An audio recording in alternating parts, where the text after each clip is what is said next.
The days after the graduation were filled with whispers I could almost hear behind closed doors. My parents avoided my calls, and Chloe's icy glares followed me everywhere. But I felt unstoppable, like a storm no one could hold back. I wasn't just their daughter anymore. I was the force they never saw coming. One evening, I got a call from my dad. His voice was shaky, almost breaking. "Emma, we need to talk." I agreed, curious but cautious.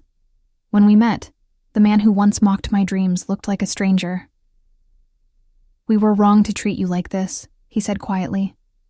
"Your success, it's something we never expected. We want to make things right." I looked him straight in the eye. "It's too late for apologies. But if you want to understand what it really means to respect me, maybe we can start there." That night, I realized the battle wasn't just about proving them wrong. It was about healing myself, too. I'd taken their doubt and turned it into fuel, and now I was standing on top of everything they tried to deny me. Months later, my company launched a new project, a scholarship fund for students who, like me, were ignored or underestimated. This was my way of saying, you don't have to wait for someone else's approval to rise. The family? They slowly began to see me not as the quiet girl anymore, but as a leader. The same ones who laughed at me were now the ones asking for advice, hoping for a place in my world. And I was ready, not to forgive easily, but to own my future on my own terms. Because sometimes, the best revenge is success so big it changes everything. If you believe in turning pain into power, share this story and don't forget to subscribe. This is only the beginning. Emma. My parents sold Grandma's wedding ring to pay for my sister's college, but told me there was no money left when it was my turn. They thought I didn't notice. They thought I'd stay quiet. They thought I'd sit in the back at my own graduation like I didn't matter. If this made your heart skip, make sure to subscribe, like, and share. What happens next will leave you stunned. Let's begin. I still remember the way Mom looked at me when I asked her if I could apply for college loans. She laughed, not a kind laugh, and said, "Emma, you're just not college material. Be realistic." That same week, she and Dad proudly posted pictures of my younger sister Olivia moving into her fancy dorm room with a MacBook, a new car, and even a designer bag, from Dad for working so hard. I worked night shifts at a cafe and spent my days studying from secondhand books with coffee stains. No laptop, no support, no encouragement, just silence.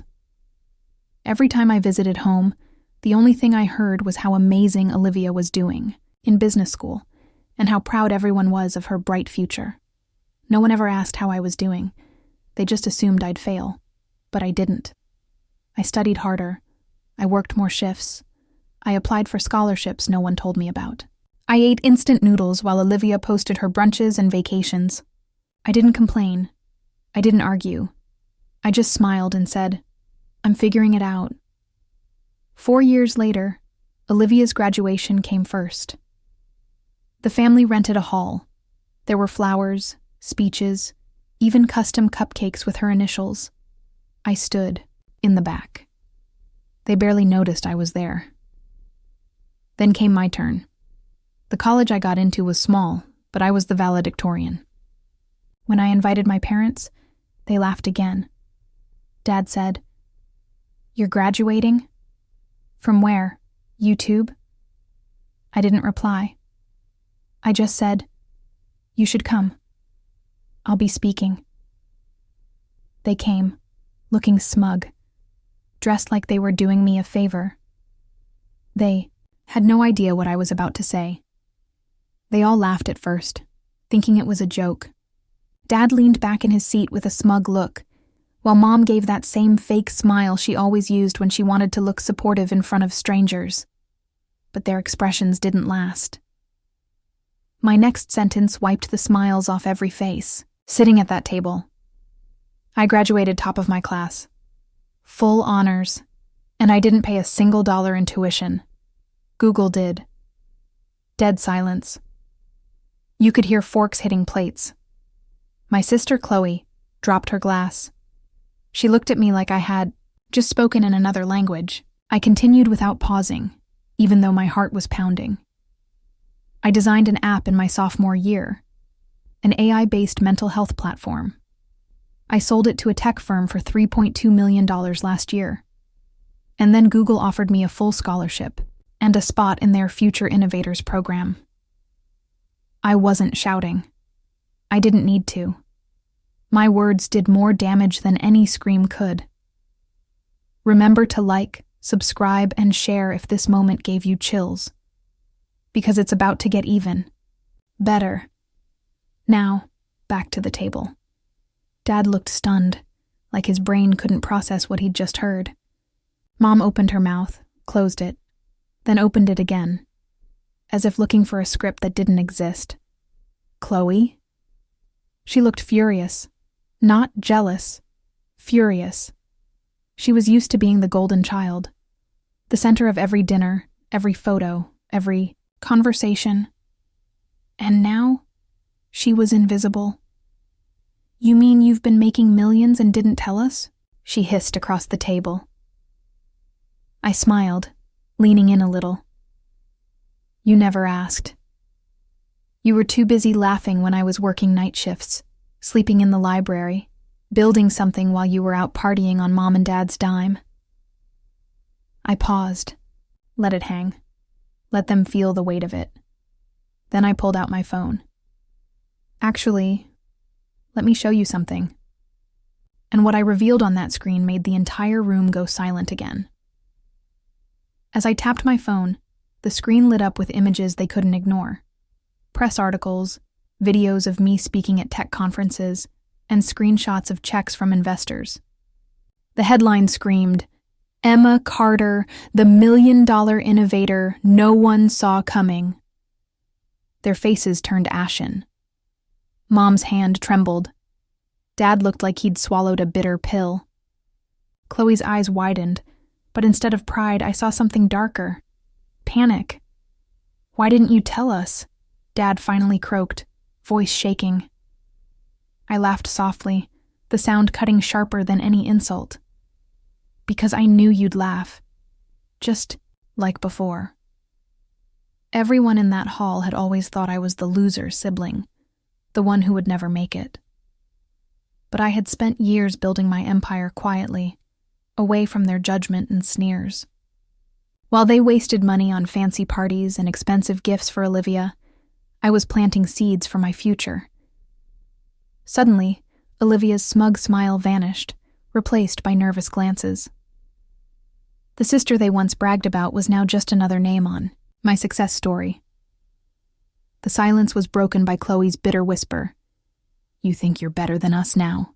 I smiled, the calm before the storm. "I don't think, Chloe. I know."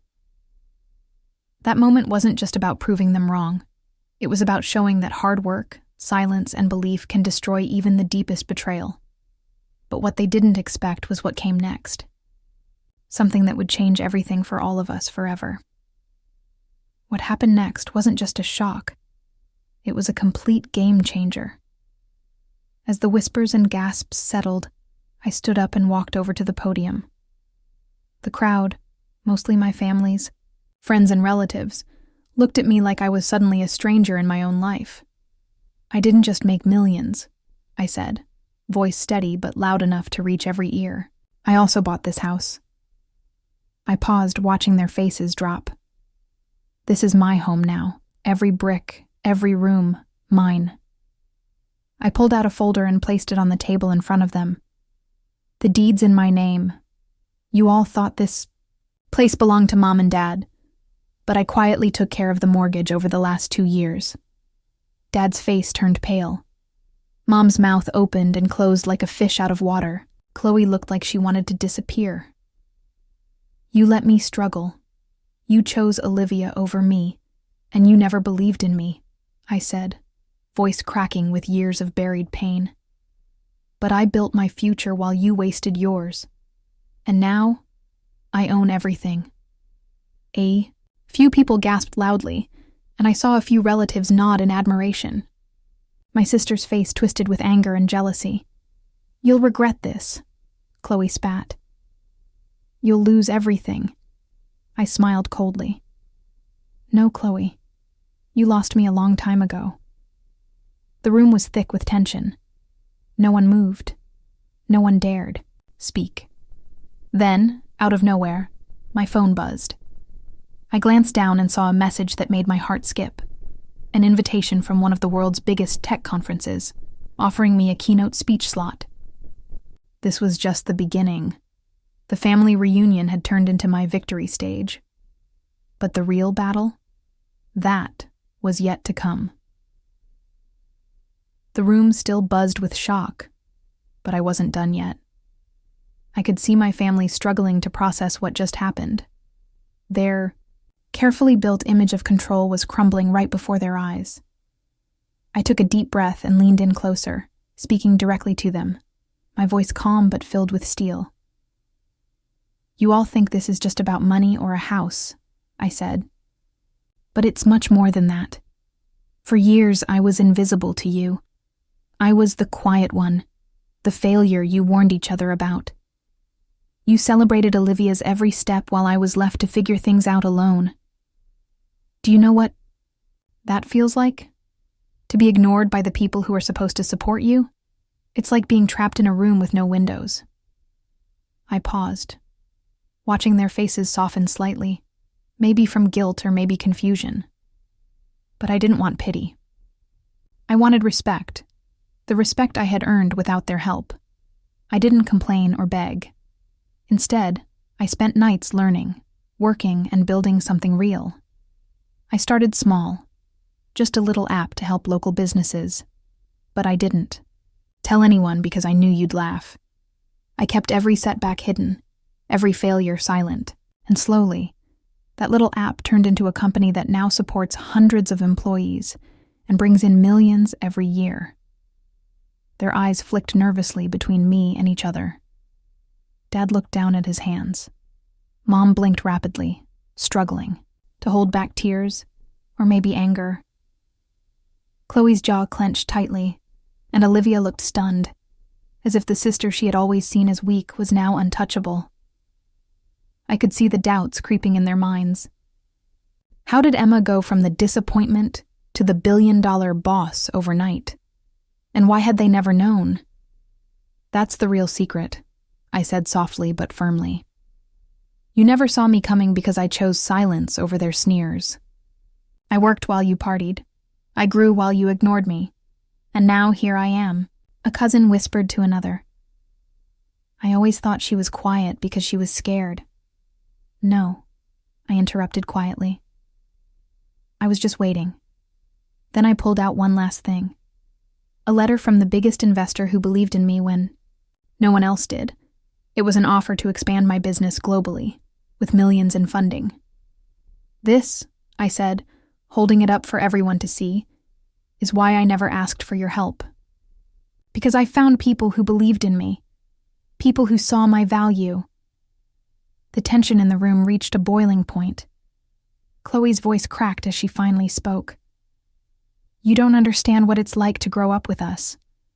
You think you can just walk in and change everything?